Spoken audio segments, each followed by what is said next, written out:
Kirstie Alley, John Travolta, and the baby voice of Bruce Willis star in the movie premiere Look Who's Talking, next Thursday at 9 on Anglia. When the heat is on, you need a bounty hunter who can keep his cool. Maybe we'll see each other in jail again sometime, huh? That's possible. Adios. Adios.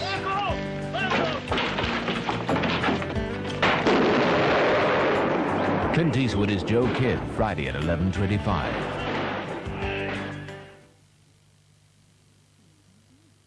At Little Chef, we don't tell you when to have breakfast. We don't tell you what to have for breakfast. Or when to have lunch.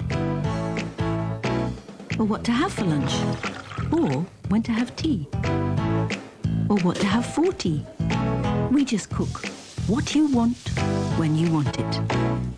Morning, noon, and night. Little Chef. Turn left. We get it right. Want to run your windowing software fast? Then you need a power source inside your PC that offers high performance and the power to cope with tomorrow's advanced applications. It's called the Intel 486DX2 processor and is compatible with all popular software. Make sure your next PC has one inside.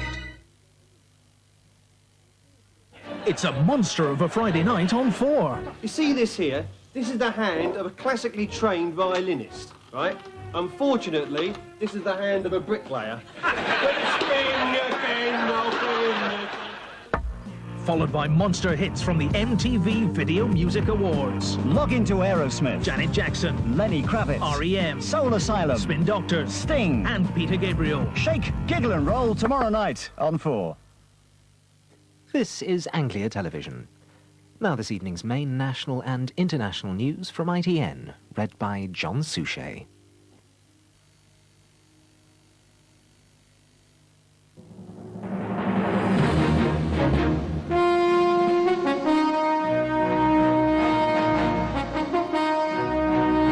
From the headquarters of ITN, News at 10, with John Suchet. Lamont calls again for a firmer lead from Major. Unemployment up again. Is the recovery faltering? Florida victim offers her help in murder hunt. And Jackson gives hope to a sick Moscow child.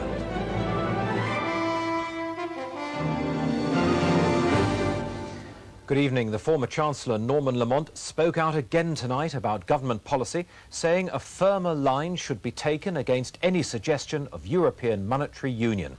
But this time he said he supported John Major.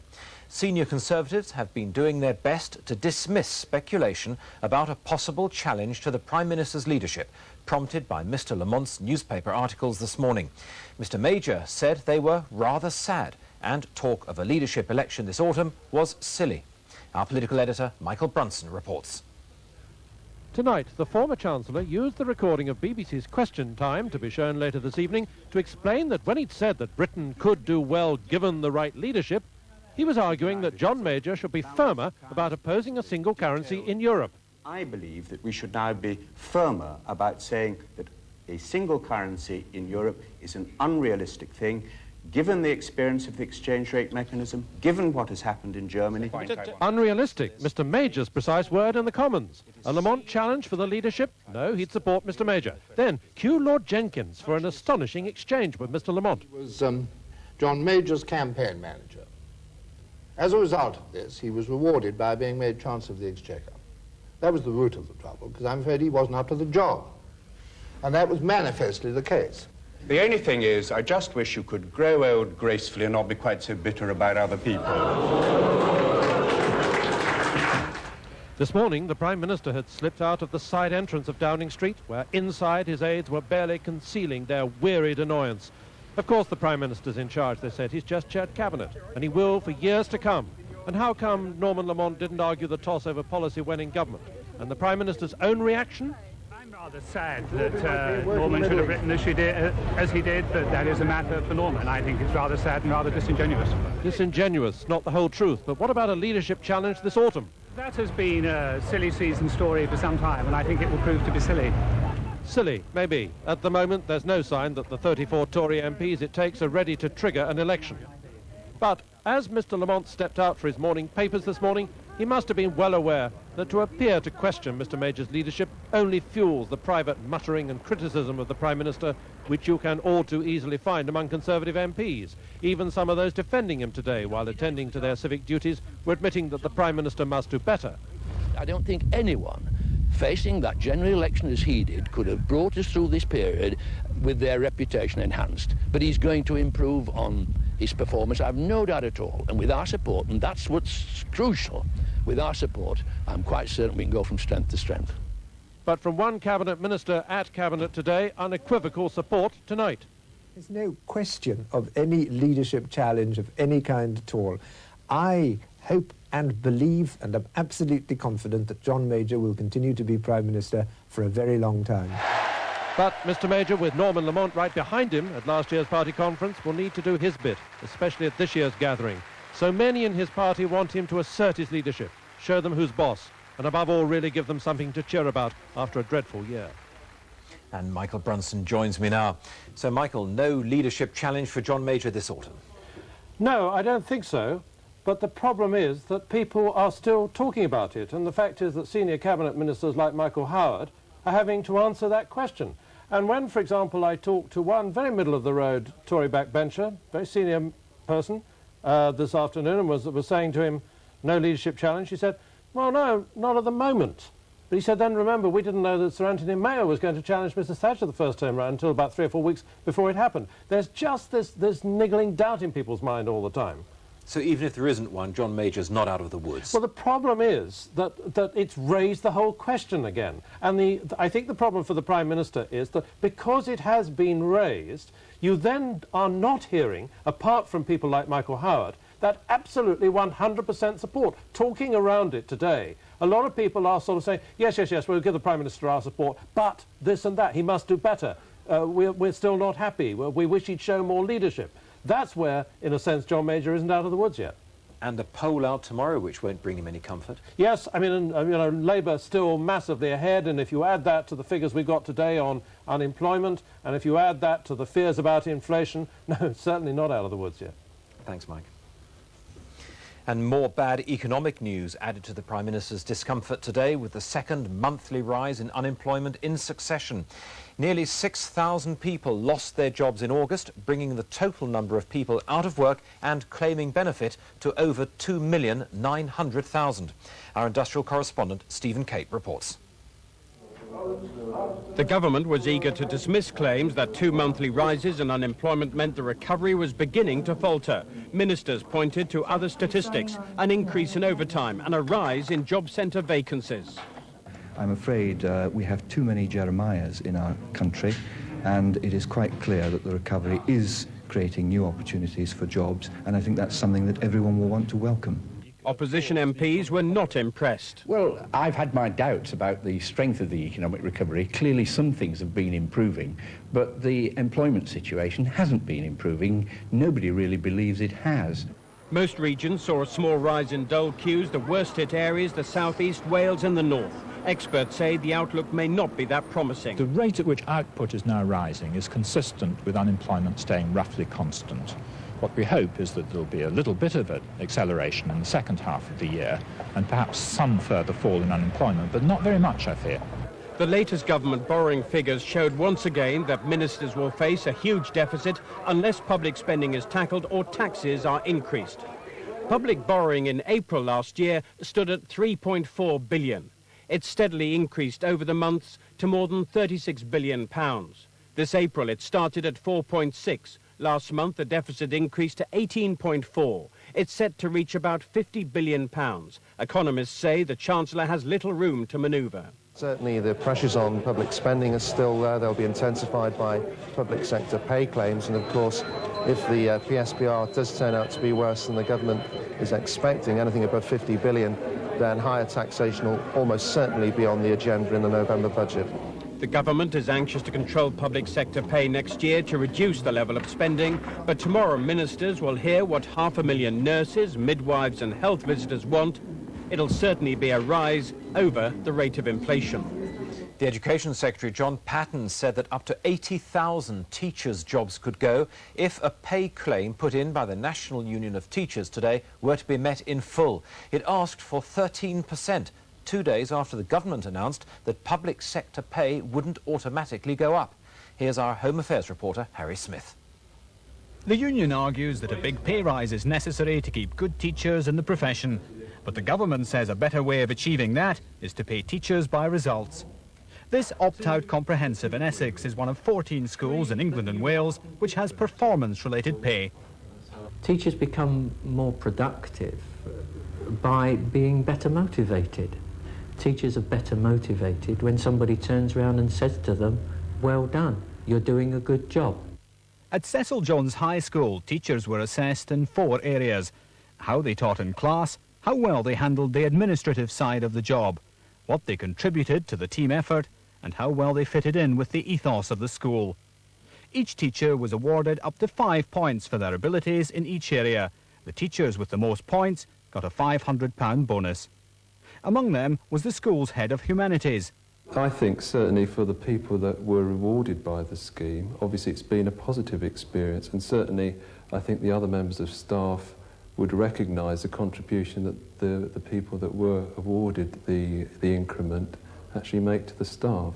But the union says schemes like this are divisive. The development of youngsters in our schools doesn't result because of one teacher. One teacher provides a foundation for the next. And if you select one of those teachers to reward them, then it's unfair on those who've done the spade work and prepared that youngster. The government says the alternative is massive job losses. Pay increases at the level of 13%, such as Mr McAvoy's NUT is apparently putting forward, could only be afforded if it was given at the loss of huge numbers, tens of thousands of teachers' jobs. So if the government has its way, schemes like the one in this school could be the only chance teachers have of getting a pay rise. Surgeons in America said tonight that a second major transplant operation on the Manchester girl Laura Davis went smoothly with no complications. Laura is now recovering in intensive care after the 15-hour operation to replace her stomach, intestine, liver, pancreas and kidneys. Doctors say the next 72 hours will be critical. The gruelling surgery was even more complex than the liver and bowel transplant she received at the Pittsburgh Children's Hospital last year. Doctors have waited 4 weeks for a suitable donor. A windsurfer who claims he contracted hepatitis A from seawater polluted with sewage has been granted legal aid to sue Southern Water. James Andrew, an insurance broker who surfs off Eastbourne, says he was ill for a year and a half. The water company says no link has been proven between the disease and polluted seawater. ITN's James Forlong reports. Every summer, windsurfers head for the south coast in droves. Only last week, Brighton hosted a World Championship, a memorable event for both the town and those taking part. James Andrews' day windsurfing off Eastbourne was also memorable. He says as a result he contracted hepatitis from untreated sewage in the water. For the first, I suppose, 8 weeks, I was very ill, very tired, feeling sick the whole time. Had to stick to a very strict diet, drinking 6 pints of water every day. In Eastbourne, Southern Water are spending £40 million on a new long-sea outfall pipe. They deny responsibility for James Andrews' illness.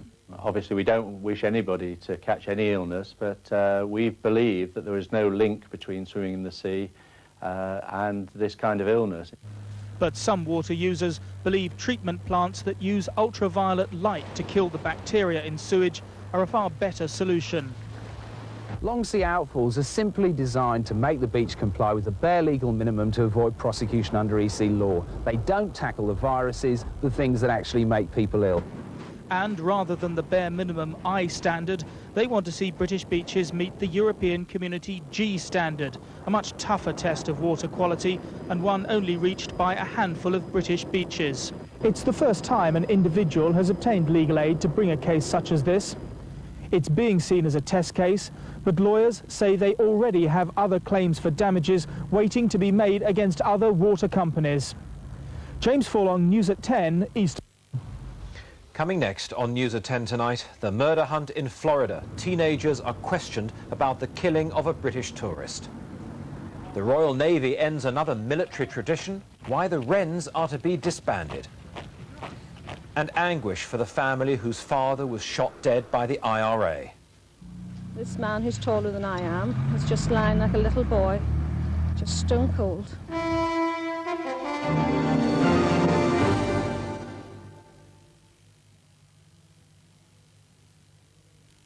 We've got copiers of all sizes for all kinds of enterprises, kind of big and kind of little, kind of somewhere in the middle. Take a gander at this figure, make sure copy's 4 times bigger. You'll have all their eyelids batting when they see you photostating. The widest range you've ever seen. Copy, copy, copy goes the Canon machine. If your company's only teething, all you need's this tiny wee thing for the... Whatever the size of your business, if anyone can, Canon can. I like to fly Air Canada executive class because of the healthy food. Your filet of beef and Duchesse potatoes, sir. Air Canada executive class. It's a breath of fresh air. Should have tried the salmon. Next flight.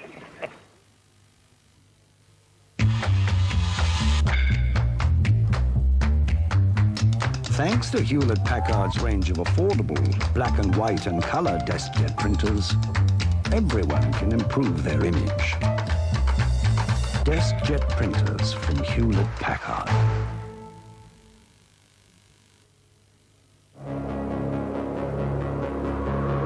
Experience the new Citroën Xantia, and you'll find it quite simply a revelation. Xantia promises a degree of control and security you've never experienced before.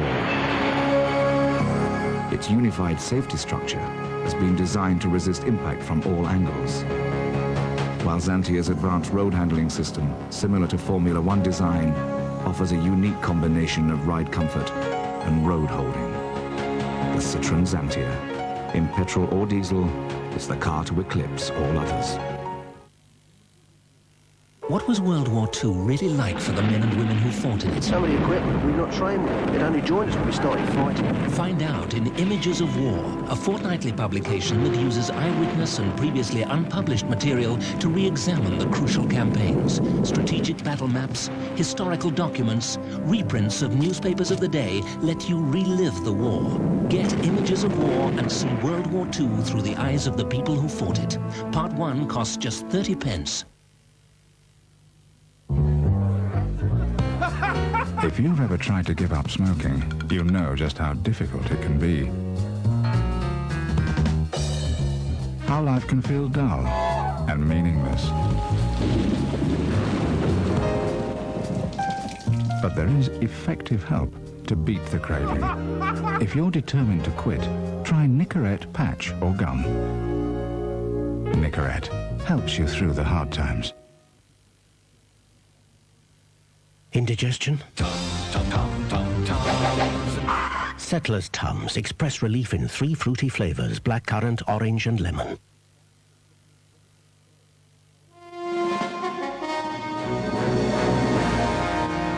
The Foreign Office has updated its advice to Britons visiting Florida following the murder of the Yorkshireman Gary Colley. It says, don't pick up a hire car at the airport at night and don't sleep in your car. Mr. Colley and his girlfriend Margaret Jagger were sleeping in theirs when they were attacked on Tuesday. This report is from Bill Neely in Florida. Wrapped in a blanket and helped by a woman detective, Margaret Jagger arrives at a Florida jail to try to identify the killers. 8 black teenagers were lined up in an ID parade in front of her. Although the windows of the jail were covered, Margaret Jagger could be seen inside. She talked to detectives for 2 hours. A bandage on her right hand covering a bullet wound, the strain of 48 hours of questions and painful memories clearly showing. She could not identify any of the teenagers as the killers, according to the father of one boy. The lady looked at him and looked at the other boy and said that they weren't the one. She said the person was taller, both parties was taller. Margaret Jagger wants to go home. She left the jail crumpled under a blanket in the back seat. Police have questioned a 13-year-old boy about the killing, but won't confirm that evidence in a robbery he committed matches evidence in the murder of Gary Colley. Detectives still have dozens of other teenagers to talk to.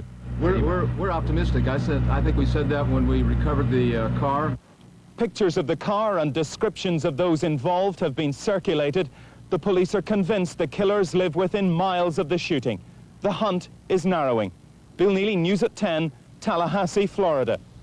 Here, the Prime Minister attempted to revive all-party talks on Northern Ireland today. He met John Hume, the leader of the nationalist SDLP, and will hear proposals tomorrow from the Democratic Unionist leader, the Reverend Ian Paisley. Today's talks got underway against the background of last night's murder of a Catholic father of 4 by the IRA. Our Ireland correspondent, Tom Bradby, reports. The talks process in Northern Ireland ended officially almost a year ago, but unofficial talks have continued, and this afternoon John Hume, the leader of the nationalist SDLP, arrived in Downing Street to try and assess the chances of getting the process going again. Afterwards, little of the substance of the meeting, but he did concede they'd discuss Mr Hume's own talks with Gerry Adams, the leader of Sinn Féin, the IRA's political wing. I believe those talks that I'm engaged in have been the most hopeful sign of bringing a total cessation of all violence that I have seen in the past 20 years. And all talks continue against the backdrop of violence. Last night, the IRA murdered Adrian McGovern, a local businessman, claiming he was supplying building materials to the security forces. He was at home looking after his 4 young children when the gunmen arrived. His body was found by his 7-year-old son, who called an ambulance. I saw Mr McGovern lying on his path. It was a pathetic sight. This man, who's taller than I am, is just lying like a little boy, just stone cold. The children were crying. Their daddy, they kept repeatedly saying their daddy was shot, their daddy was shot.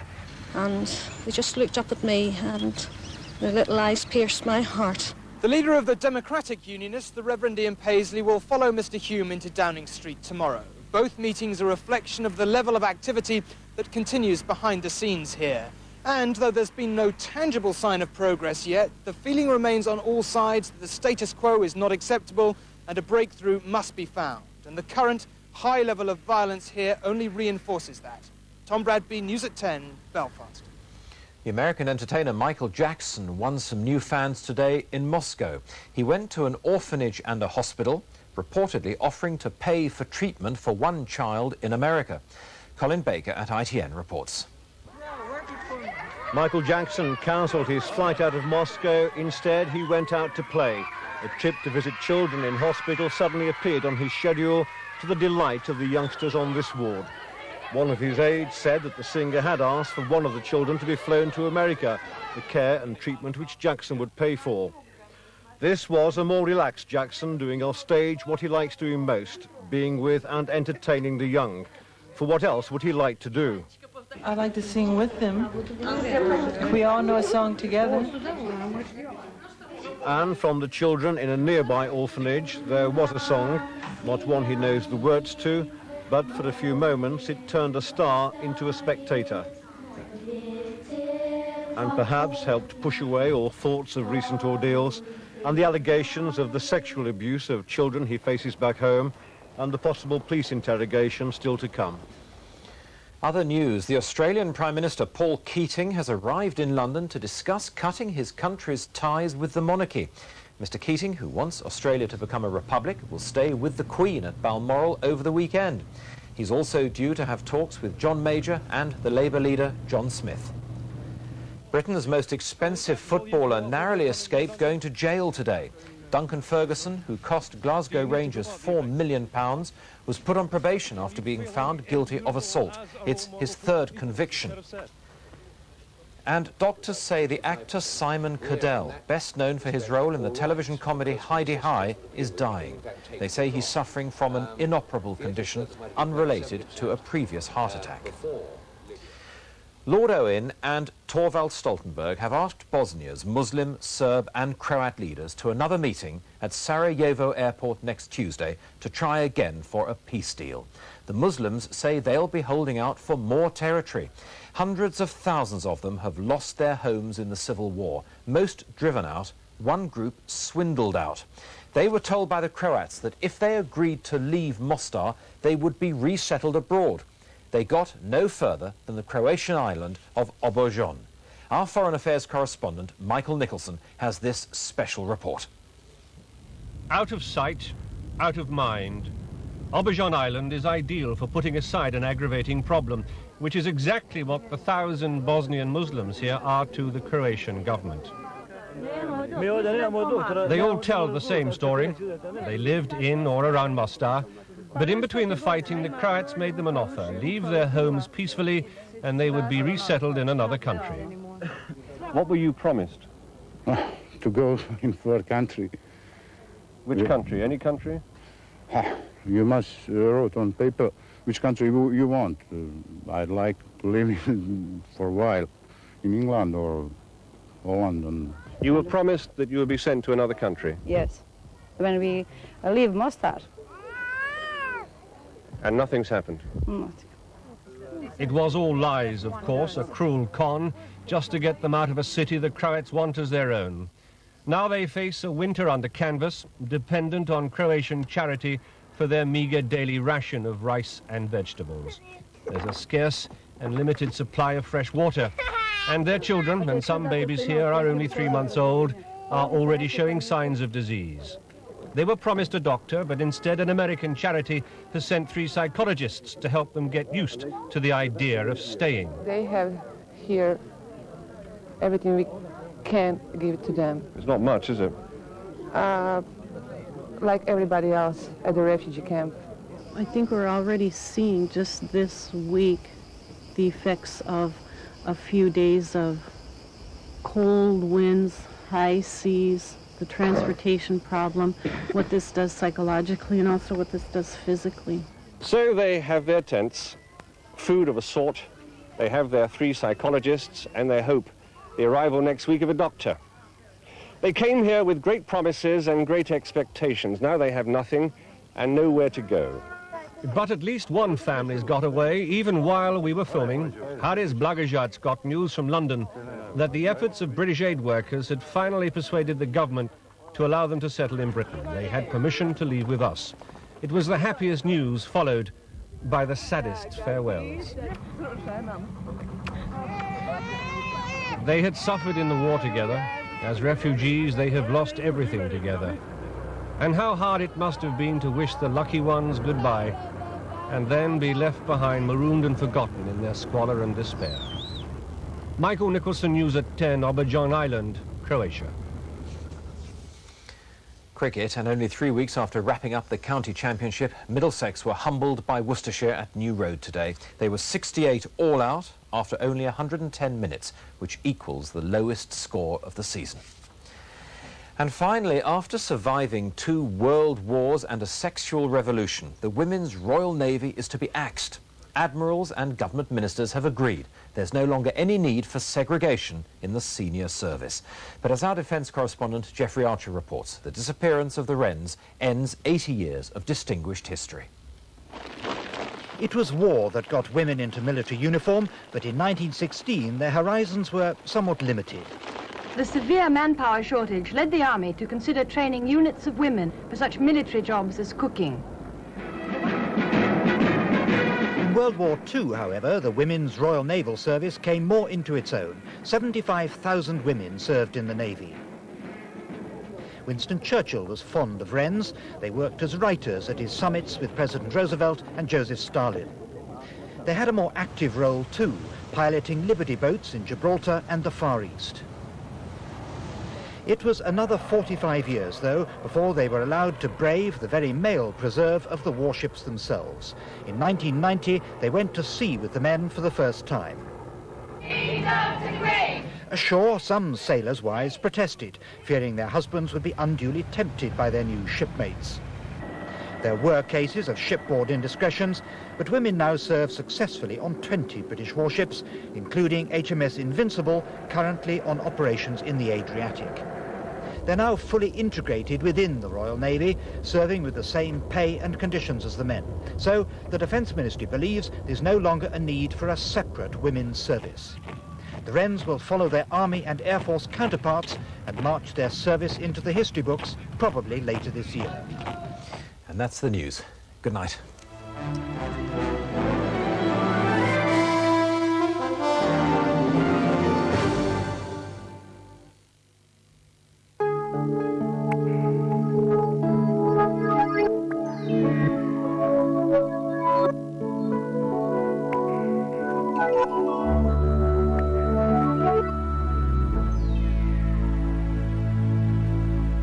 Good evening. Well, it seems a long time since we've seen a change in the weather. It's the east that's seen the worst of the cloud and rain, and I think through much of the night with further showers and still staying rather cloudy. But further to the west as things dry up and skies clear, become quite chilly, quite misty too, with fog in places in the central Highlands of Scotland.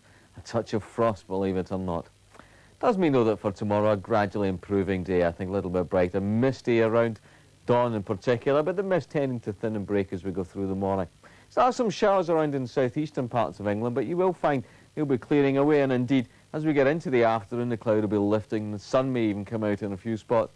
Further though to the west and to the north for a change, that's where you're most likely to see the showers. Over the central Highlands of Scotland, you might find the odd heavier one too, but betwixt the showers some sunshine.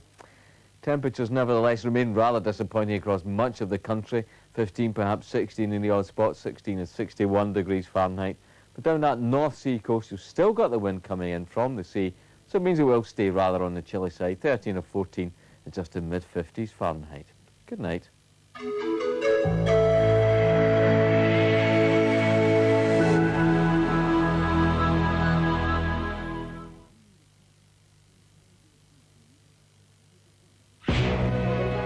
Want to run your windowing software fast? Then you need a power source inside your PC that offers high performance and the power to cope with tomorrow's advanced applications. It's called the Intel 486DX2 processor and is compatible with all popular software. Make sure your next PC has one inside. Campbell's condensed cream of chicken soup tastes absolutely delicious on its own. But because Campbell's is the only concentrated soup, you can use it to make tasty meals, like creamy chicken with mushrooms, in minutes. Campbell's Condensed, the soup that makes a meal.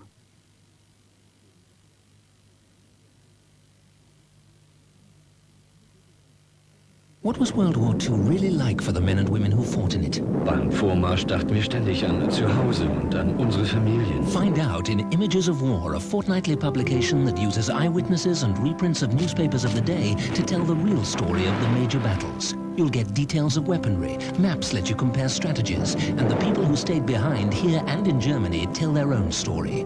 Get Images of War and see World War II through the eyes of the people who fought it. Part 1 costs just 30 pence. In the morning, when you stare at your reflection, it seems to say you need Aquafresh protection. So don't be a chump, reach for the bump. Aquafresh. Aquafresh has 3 stripes to help fight tooth decay, gum disease and plaque, giving your family 3-in-1 protection. Brush, brush, get down to the rhythm, bum, bum. It's the right stuff to give them. It gives you a buzz when you know what it does. Aquafresh, not just a pretty paste. When this whole world starts getting me down and people are just too much for me to face, Armor, the only place I know where you just Relax on New Club World and arrive ready for business. Being introduced throughout this year. So the delicate flavor of sun-ripened cherries won't escape you. And the taste of ripe, juicy peach and exotic maracuya isn't lost. We add generous lumps of real succulent fruit to the rich, thick yogurt in a Muller Light. And all we subtract is simply the fat. Muller Light from Muller. Less than 100 calories, made to taste like more than 1,000. You've worn the cap, played with the rubber toy, witnessed the 2.5-hour trailer. Now Sega TV presents the real thing. Jurassic Park, coming to a screen horribly near you. The premiere on Sega TV!